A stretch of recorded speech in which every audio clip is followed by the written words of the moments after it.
Hey!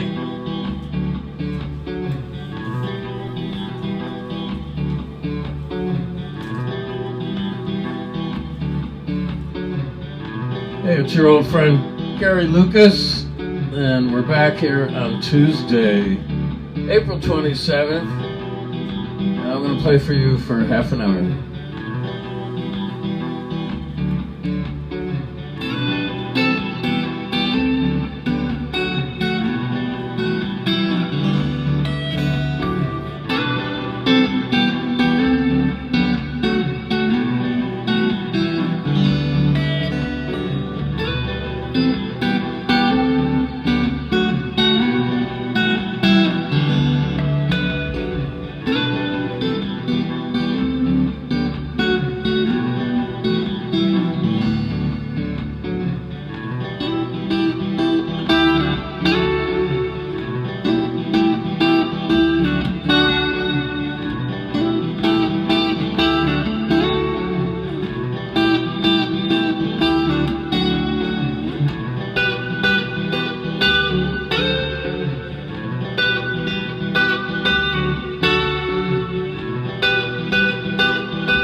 I love to play this. It's a new piece.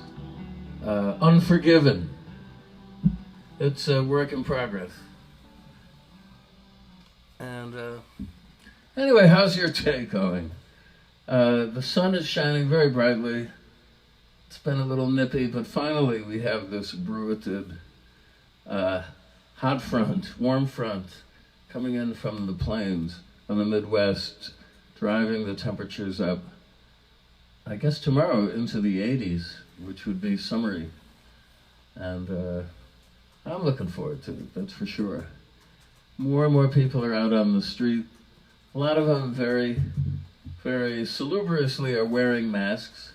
Still think it's a good idea. They're going to make some policy decision soon about that. The good news is Americans are good to go with vaccinations now to travel to the EU this summer, and I hope this is going to include the UK as part of this deal, simply because Caroline's mom, we haven't seen in, at least a year, and she lives in London. And, well, we love London, and, we can't wait to get back. So we'll see as far as travel plans. I'll continue to try and keep my end of the deal up here and play for you throughout 3 days a week. I quite enjoy it. Some days I'll wake up and I'm like, what am I going to play? Or I've already exhausted that little vein of amusement. But anyway, nothing like a good sip on an ice cold Coca-Cola here. I was looking at these very campy commercials from the 50s last night on YouTube, which were old Coca-Cola commercials, in one of which the main speaker, a woman, touts its weight reduction properties. Not to mention, all the sugar and glop that they stick in there, and particularly my favorite Coke is a Mexican Coke in a bottle, which is just filled with cane sugar, unlike the stuff you get up here. It's quite delicious, but I'd venture to say kind of fattening. So I don't know what they're talking about vis-a-vis reduction of weight. Maybe it's the caffeine stimulation that might affect your appetite later on, but I don't know. Things that go better with it. So I'm kind of coffeeed out these days. And a good old Coca-Cola was just what I needed to get in the mood for this particular episode. So I just got a new book I wanted to share with you. I'm very much taken by this writer, a female writer from Argentina, Mariana Enrique, who I'd read in the New Yorker magazine. I think I mentioned a couple of years ago, they published a short story under the title Spiderweb, one word, which I had to read only because of the association that it raised in my mind, because one of my most famous songs, I co-wrote this with a bunch of people, but it's a Joan Osborne song on her Relish album, and it's a good one. But it's one of my best riffs, I'd say, as a riff writer. Check out Spiderweb, but check out the story because it's really dark in a nice way, and very much, well, I don't want to spoil it too much, but let's say she's aware of not only the political ramifications of the milieu that she's creating in her stories, obviously based on first-hand experience, but the sexual politics involved in all of her writing is interesting from my point of view, as someone evaluating it from more or less a male perspective, although I try and see all sides of the equation, needless to say. So this is called The Dangers of Smoking in Bed, and it's got quite a beautiful macabre cover. I don't know how it's going to read here. I don't have an automatic zoom on a string here, so I can dolly in for this shot. But she comes highly recommended by me, and Patti Smith.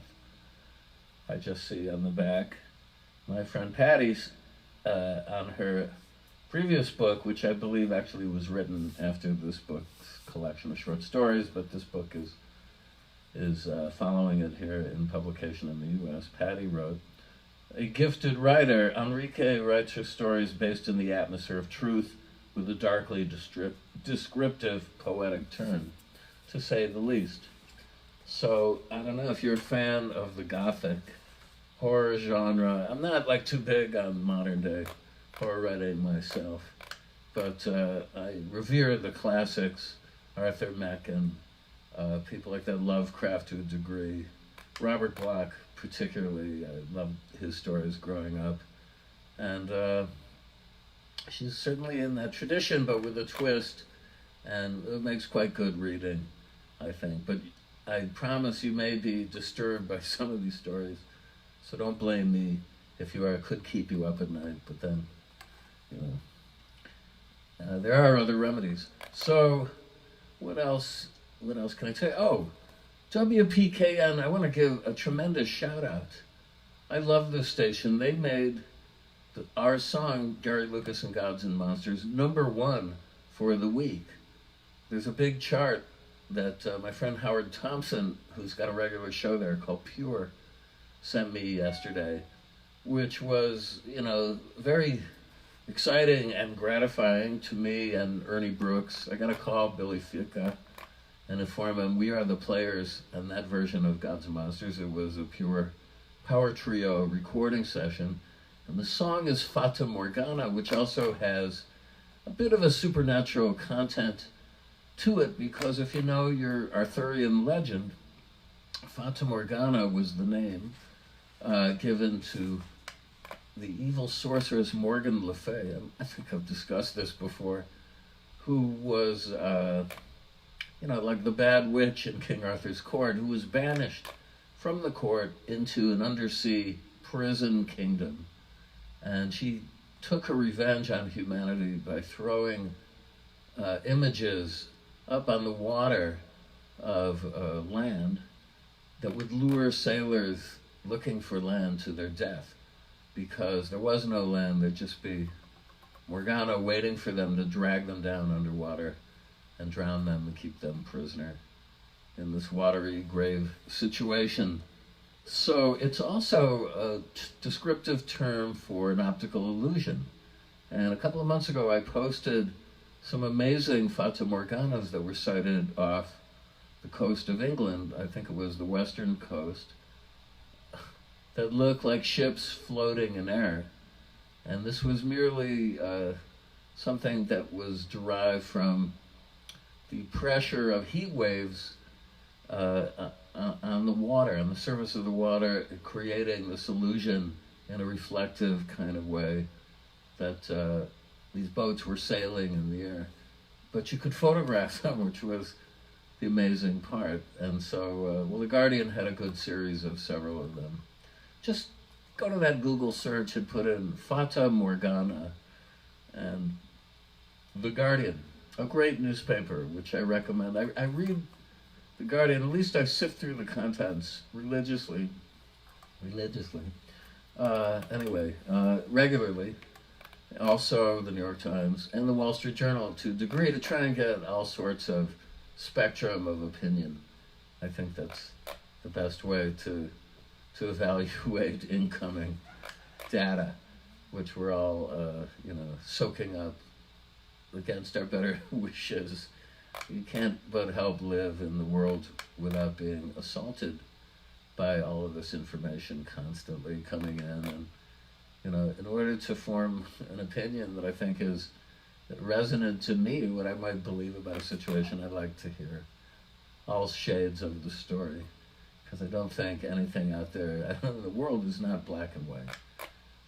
People are always trying to reduce situations to these essences, and it's just nonsensical, because there are all sorts of shades of meaning and different points of view. So it's good to try and understand other people's points of view before you go out and make any sort of assumption about anything. So anyway, the Fata Morgana was an inspiration of a song of mine and it leads off this package, The Essential Gary Lucas. It's really one of our strongest songs. I love playing it. I know exactly where I was when I wrote it. I had been invited to be artist in residence at the Quebec City Summer Festival in Canada. And in 1 week, I was asked to bring up 5 different projects. So I played solo. I played there with Min Xiao Fun, who used to be my partner in the Edge of Heaven Chinese music project. We got a standing ovation in the town square in Quebec for our set that I recall pretty vividly. I played with DJ Spooky a couple of improv sets, one with Guy Debord's Société de la Spectacle, Society of the Spectacle, which is as relevant a film. It's more a text than anything, situation as text that's descriptive about what's been going on radically in the last 10, 20, 30 years or so, as far as various meta-realities. I mean, this point of view is best probably encompassed in a popular work of fiction like The Matrix. But it's like, do you really want to go down the rabbit hole? Do you really want to peer through the veil and see what lies beneath the surface of life, or the simulacrum of life they're all living? Most of these ideas were also popularized in a vast number of books by Philip K. Dick, who's probably my favorite science fiction writer. But anyway, so on one of the off days while I was up there, I had Gods and Monsters up there. I think those 2 guys, I think it was Jonathan Cain was still in the band on drums, great drummer, and Ernie Brooks, maybe something else too. But in my spare time, I don't know, I just came on these riffs in an open tuning, and they just sounded so righteous that I developed them into full instrumental, and then I put the lyrics to it. So now it's number 1, which is great, because for years I've been fighting the notion that my music could not aspire to the condition of popularity, and that people would like it given a chance to really hear it. Now, I hope that people who like that song or listening to WPKN go out to investigate further. But Howard wrote and said another DJ, whose name I, sorry to say, forget at the moment, played 2 other numbers from this double album, and that was very gratifying. I think there's something for everybody on there, and if you don't find anything you like, you're just a mean old curmudgeon. What can I say? And okay, well, I think we've sort of run out of time, but I gave you a nice dose of Unforgiven, did I not, at the beginning? And what else to say? Yes, We FM, which is a big chain of radio stations in northern France, are also on my new album, and they profiled me, which is nice. I love to play in France, and really look forward to getting back to playing anywhere. Actually, I live for the road, and I feel like it's things are lining up, so I'll be able to get back out there sooner than later, which is a great feeling. And there were some other reviews that came in from Austria, from like the biggest, best weekly in Austria. It's the Stadtzeitung Wien. It's like the Village Voice of Vienna. Beautiful write-up of the album. Also, Vino and Audio, V&A magazine in France, had a review. I want to thank everybody. Ruben Tai, who sent me the review, has been working very hard. Sophie Louvet in France, Verdiana Garau in Italy. These are my peeps who are spreading the word, and I thank you so much. Klaus Totzler in Austria. I don't mean to leave anybody out. Adam Lewis from the Planetary Group on the West Coast. Jim Merlis did a yeoman's job. I gotta check in with him too, because there was some other reviews pending. Anyway, the thing had legs. I have legs. I'm still here, and I'm walking towards you. Thanks for listening. Thanks for watching. And I will see you on Thursday. All right, love to you guys.